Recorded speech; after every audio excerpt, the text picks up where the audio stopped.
Alright, I've got nothing in my head at the moment with the kinesis machine cross-examination, really. So I met the young professor approximately 1 year ago through Mr. Asman's introduction.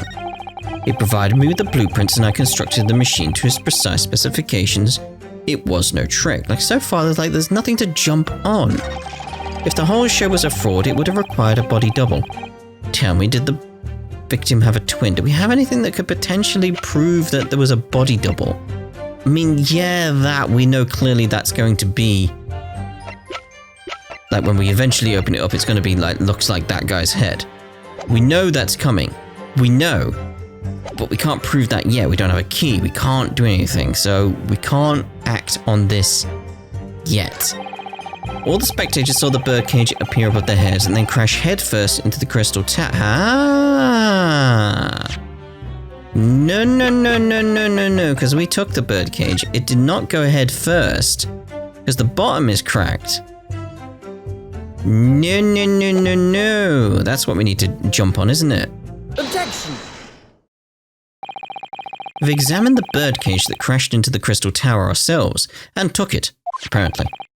As you can see, the cage, which is a wooden construction, has sustained damage in one particular spot. Following the explosion, it fell some 30 feet into the crystal glass of the crystal tower. It works. That level of damage is to be expected, surely. I agree. The damage itself is entirely understandable. What doesn't make sense is the location of that damage.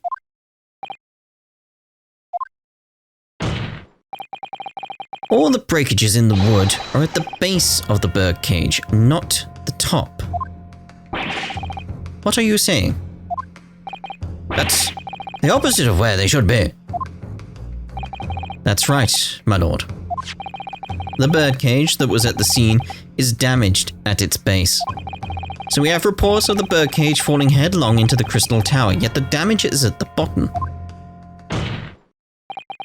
The only way to reconcile these two facts is to accept that there were 2 birdcages in play that day, which were at some point switched. I was just going to say that his testimony has holes in it and we need to investigate further, but okay. Switched during what wasn't a scientific experiment at all, but an elaborate piece of stage trickery. Yes. Good gracious. Explain yourself, witness. Well... If we examine the facts, there's only one logical conclusion we can draw. The damage on the base of the birdcage clearly indicates that it crashed tail first into the tower. Objection! But multiple witness reports claim it fell head first. The birdcage materialized in the sky next to a balloon flying over the stage, following a spontaneous explosion, at an altitude of some 60 feet above ground level, which is approximately 18 meters. If then proceeded to fall some 30 feet into the crystal tower in the ensuing deflagration. Witness reports amid such chaos are notoriously unreliable. Objection! But the victim's neck was broken. Objection! He plummeted 30 feet inside a heavy, wooden cage. However he fell, it would be unsurprising to find 1 or 2 of his vertebrae crushed.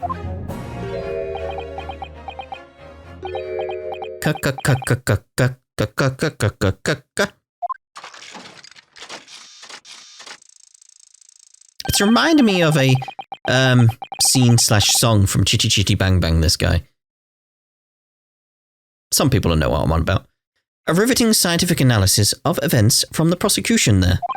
Though, to be even more rigorous, you would have to say it was only 1 vertebra, actually.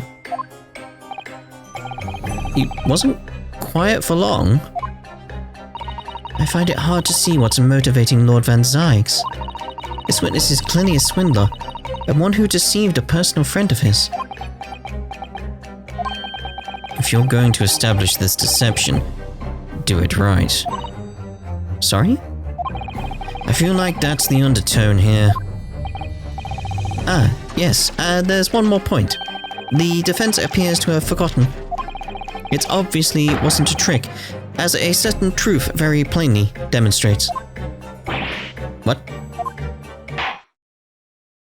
It seems to me that the cross-examination had better continue until we resolve this matter. Mr. Drebber, you will amend your testimony with details of this truth. Of course, we must treat the matter scientifically after all. I nearly had him there. Doom, doo, doo, doo, doo, doo. So what's the update? The kinesis clearly took place because there's nowhere else 30 feet high up. The kinesis clearly took place because there's nowhere else 30 feet high for the birdcage to have fallen from. But we already established that, didn't we? Do we have anything that we could go with a balloon? It's like the kinesis clearly took place because there's nowhere else 30 feet high for the birdcage to have fallen from. It's like, but the balloon. We already established there was another balloon. So go with the green cloth. Objection! The defense would have to object to the last statement, my lord. That seems very generic. And I would have to overrule your objection, counsel. Ah, bloody hell. I think I'm right, I just need the right thing. The defense would have to accept the penalty given. Glad to hear it. And you would also have to think again. Right, so, hold on. So I'm just thinking I've got the wrong evidence here. Because it's like, we've established... Well, the balloon's not there. I mean, we could point to that balloon, I suppose. We need proof of the balloon. Unless it's one of those cages. Cages? It's because it was on the cage at that point. It was like one of those cases where it's like I'm ahead of the game or on the slightly wrong point. Well, hold on. We could do that, right? Because that shows the balloon. Objection! Surely something about the last statement seems odd, doesn't it? Would you care to mull over precisely what you find odd about it on your return journey to Japan? I wouldn't be back to give the court an answer for about 4 months, though. Rest assured, we should be happy to carry proceedings forward in your absence, counsel. He sounds serious. I have to prove my worth before he really does send me back home. I'm gonna press on it, because I feel like there's something here, but I don't know what I'm gonna present, so... Hold it! What do you mean? Well, before the demonstration began, the victim was alive on stage in front of the audience. Yes, there are lots of witnesses who saw Mr. Asman on the experimentation stage, that's true. And the victim's neck broke as a result of an impact following a fall. Logically, therefore, the victim must have fallen from somewhere. The balloon that exploded was at an altitude of 60 feet. The point of impact on the tower was 30 feet up. That difference of 30 feet is therefore the total distance the birdcage fell. And there's no other location from which the cage could have fallen that distance if it didn't drop out of the sky. Ergo, the victim himself must have been beamed from the stage to the sky above the crystal tower. A trenchant scientific analysis. Dear me, every time I hear it explained, it sounds increasingly plausible. Oh, yes. It's all very well thought out. Certainly all the spectators on the day saw it. The birdcage plummeting 30 feet through the air, I mean. Irritatingly, yes.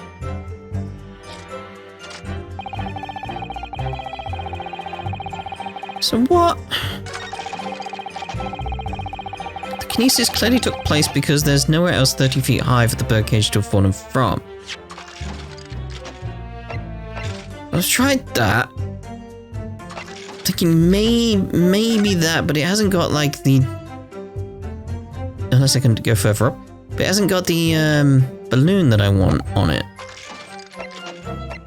I want to point to the balloon, being like, see, it could have fallen from the balloon. And I thought, like, this one's got the balloon in the picture.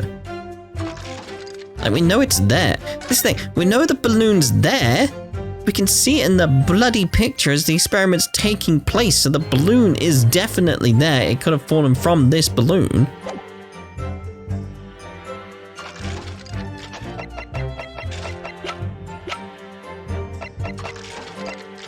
Unless we're trying to point out it. Unless we're trying to point out it's dropped here.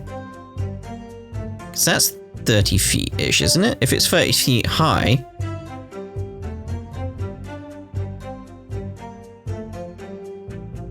Maybe that's what I'm missing. I'm thinking about the balloon falling here. And it's really trying to point out the 30 feet. It's like, well, this is 30 feet high. It's this, isn't it? It's like it was... It's the hole drop through the hole, isn't it? It's all that. It's all to do with that. Dropping through the bloody hole. Objection!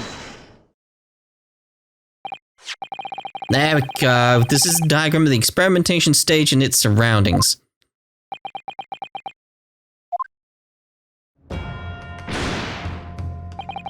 We know that somehow the birdcage appeared in midair before falling down into the crystal tower.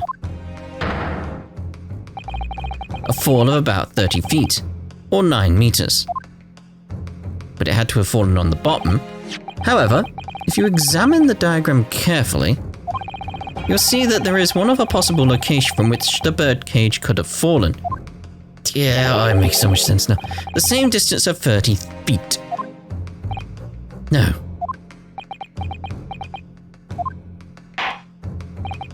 Well, it appears the defense has a possible explanation to put forward.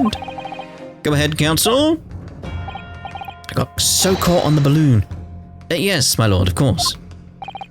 You will indicate the place of which you are referring on this same diagram.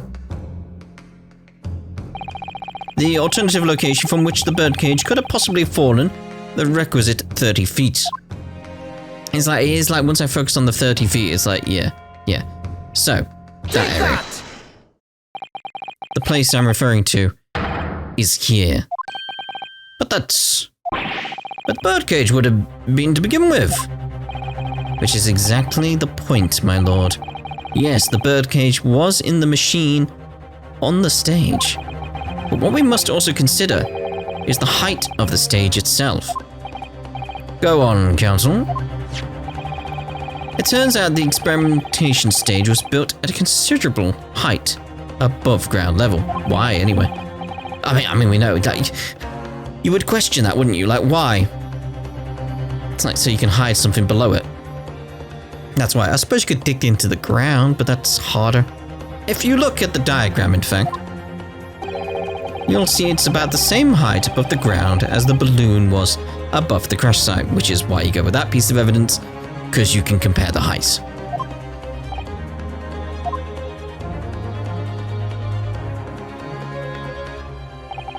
When the experiment got underway, the machine and birdcage were engulfed in steam. Yep, there you go. At that moment, the floor of the stage gave way, and if we assume there to be a void underneath, this birdcage and the one seen by the audience would have fallen almost exactly the same distance. Good gracious. Once again, my lord, this all points to the fact that there was not one birdcage, but two. Objection! You can object all you want, mate. My learned friend has no evidence that the stage had such a contrivance in its design. Oh, yes, I do, mate. Someone is responsible for the criminal destruction of the kinesis machine itself, it's true. However, the stage still stands. And take a moment to look at the photographic print of the scene following yesterday's explosion. Oh, I don't even have to present it! He's even Oh, mate! Got ya! Good lord. The metal grill that formed the floor of the machine is undone. Yes, most likely blown open by the force of the explosion that destroyed the rest of the machine. The defense calls for the space below the stage to be investigated immediately. Yes, mate. Mr. Drebber. It was you who built the kinesis machine, which means that it was you who built the 2 bird cages that we used to carry out this deception.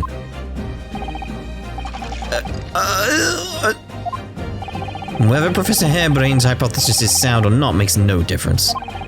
Because it's the construction of this machine that matters. A machine designed to take Mr. Asman's life.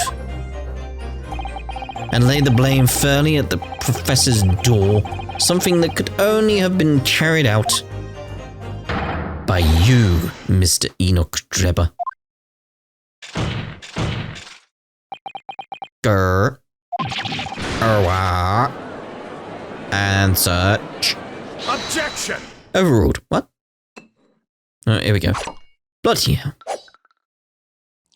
Gotta be corks everywhere. If my learned friend has reached the end of his wild assertions, the prosecution would like to crush the defense's argument. Slowly, but surely. Where? Your argument fails to hold water. I'm not trying to hold water in it, mate. Simple as that. No. On 2 counts. 2. Firstly, before and after the experiment, the witness went nowhere near the kinesis machine. Every relevant member of staff from the exhibition has attested to that. And I believe members of Scotland Yard have also been on watch duty at every public experiment. In other words, Mr. Drebber had no opportunity to switch the alleged pair of bird cages. Objection! But I've already explained why he wouldn't have needed to.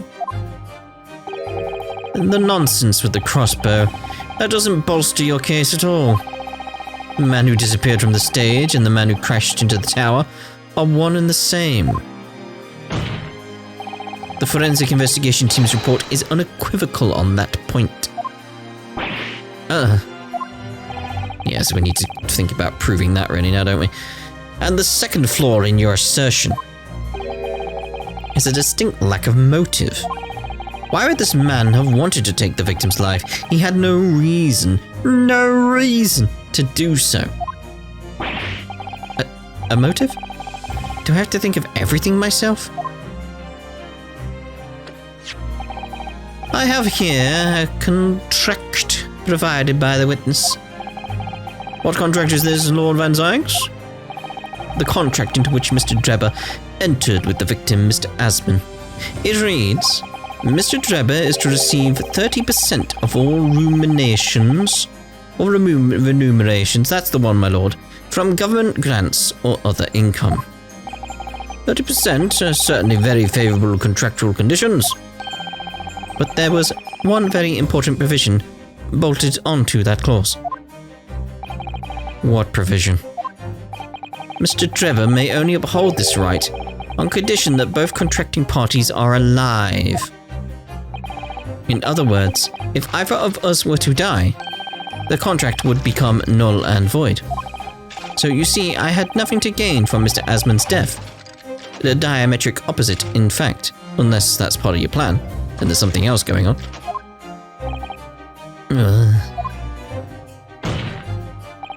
Need I say more? The witness had neither an opportunity nor a reason to commit the alleged crime. In short, the possibility of Mr. Drebber having done as you suggest is nil.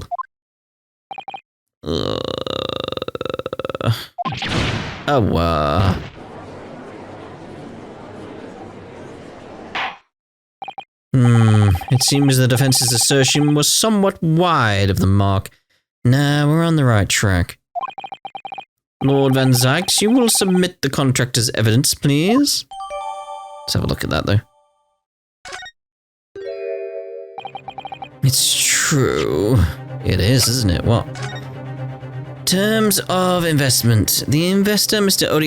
Osman hereby enters into contract with the provider, Mr. Enoch Drebber, to fund labor and materials for the construction of a super high voltage instantaneous kinesis machine. Mr. Drebber is to retrieve 30% of all remunerations from government grants or other income. Mr. Drebber may only uphold this right on condition that both contracting parties are alive. What a weird clause. Like, why would you have that? It's a very weird clause. If Drebber had no opportunity to switch the birdcage under the stage with the one in the Crystal Tower, he couldn't have done it. And in any case, I have no idea what his motive might have been. This is one aspect of your argument that still holds true, however. There were 2 birdcages. The prosecution is unable to deny that. Ah. So I'm sure you're on the right lines, Mr. Naruhodo. And I have no doubt there are other aspects of your assertion that are undeniable truths too. Well, it would seem that the defense has no rejoinder to offer.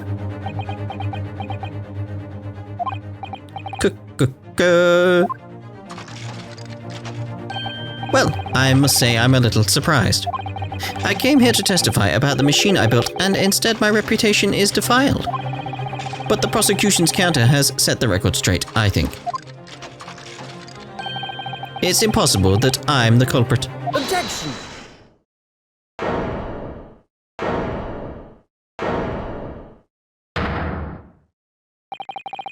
At the beginning of this trial, we believed that there was only 1 birdcage.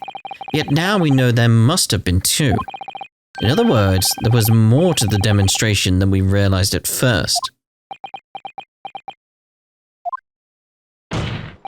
I think it's abundantly clear that the same applies to the culprit. Get to the point.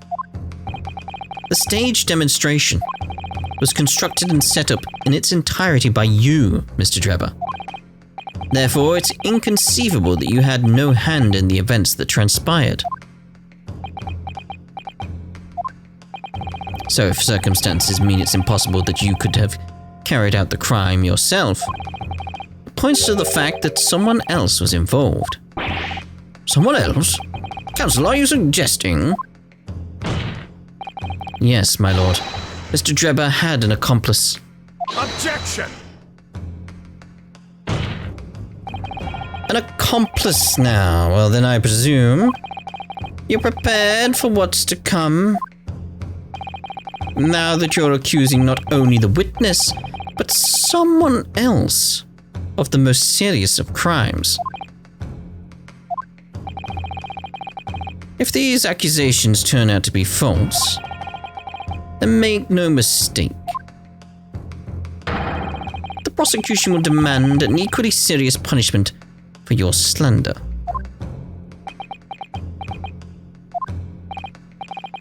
Well, counsel, do you intend to pursue this course and formally accuse another party of involvement in this matter? What do I do here? I'm assuming yes. At the moment, this is little more than a hunch on my part. I don't know for sure if Drebber had an accomplice, or even if he really is the culprit here. One way or another, though, I have to make my position clear as a lawyer. So what's my stance going to be? Did Drebber have an accomplice or not?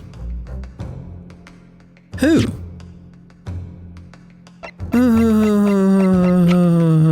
I mean, obviously I want people, but who? Not Suzuto, not Iris, not Herlock Shlooms, not Strongheart, Odie Osman, probably dead, something like that. Doubt it, that wouldn't make sense. Spark, no. You know. Gina, no. You know. I don't see how. I doubt you're really connected other than the balloons. Maybe? I doubt the boy. I just, there's nothing, no, he's just a brat.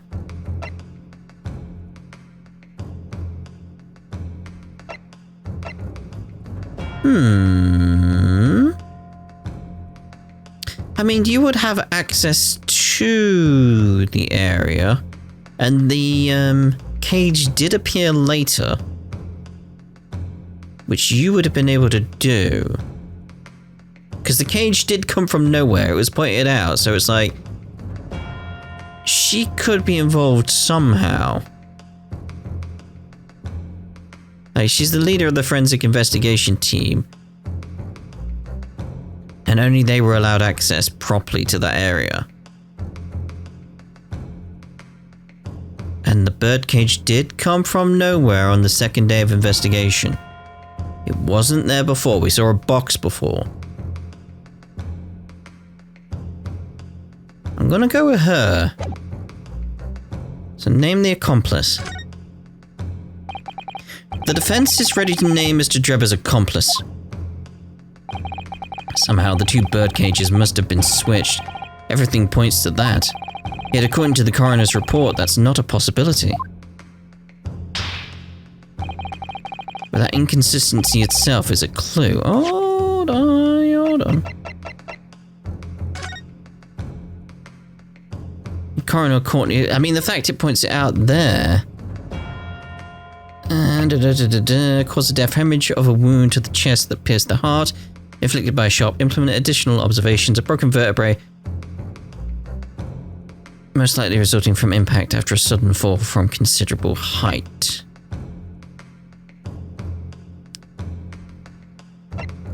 Yeah, this would make sense. If she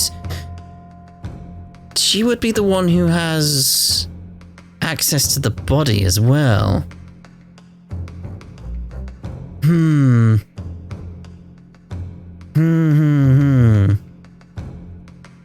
I think there's enough suspicion there to make sense of it being her.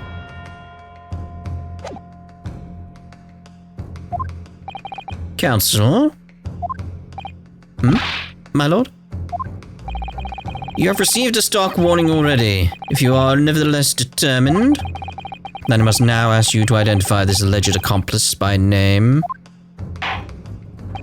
So, your answer, please. Who do you claim to have been Mr. Drebber's accomplice? Alright, let's see.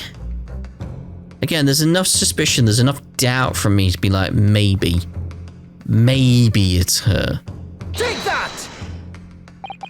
The name of the person in question is... What's wrong, my Nipponese friend? Surely fear doesn't blind your tongue now. It's a little late for that. Of course, I'm afraid. After all, naming her in this capacity is definitely going to make waves. A lot of waves. The question is going to be whoa, hold on.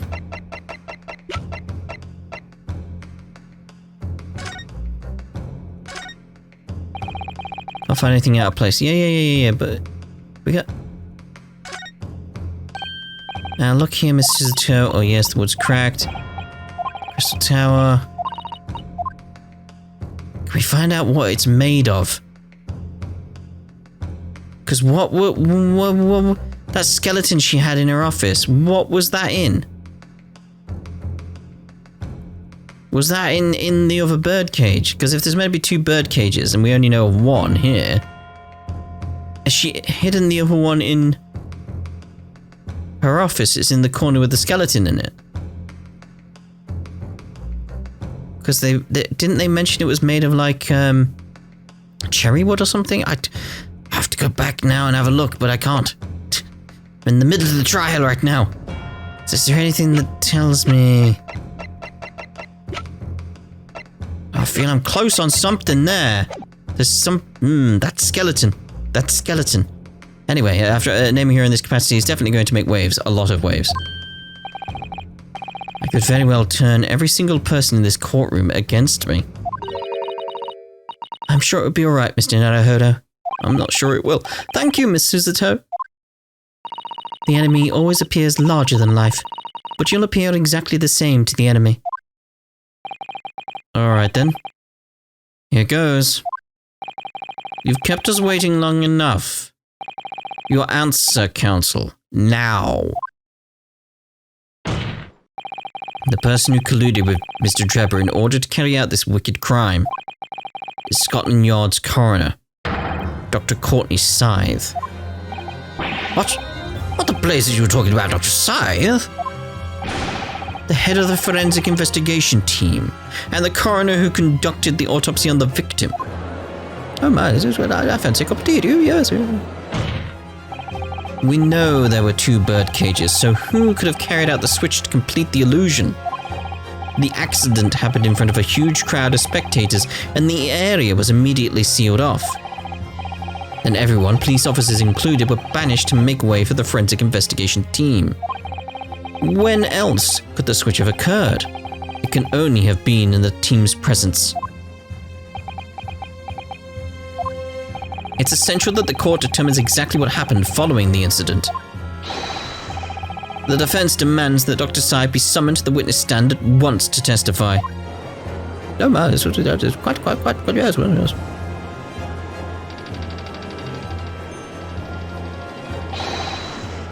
You've got a nerve, lad. Standing up there, dragging the Yard's name through the mud. I didn't mean to, I know the woman very well. There's no better dead room worker out there. How dare you call her a criminal?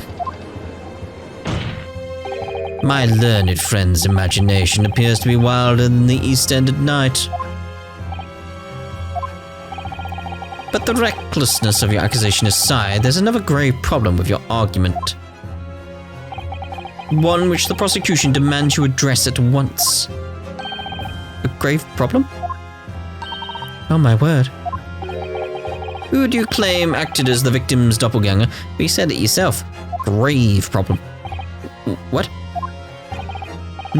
Certainly if the birdcage containing the body of the victim was exchanged for another, that cage must also have contained a body.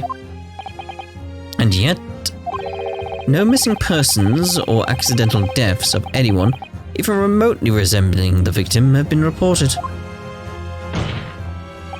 Which means there was no one, dead or alive, who could have fulfilled the role of a body double for Mr. Asman. Gotta go with the head, haven't we? Ugh, that's true. My argument is that there were 2 bird cages, then there also must have been 1 person inside each. But I don't know if I've got an answer to this yet. Have I? What can I do to reveal how this body double stunt was achieved? Well, what we'll do is end this part here, and in the next part we'll present some evidence. We'll present that head. And the problem is, like, they're clearly gonna go like, we can't even see what the face looks like. We know they're gonna go with that, but that's gonna be the answer. So I'll see you in the next part. Ta-da for now.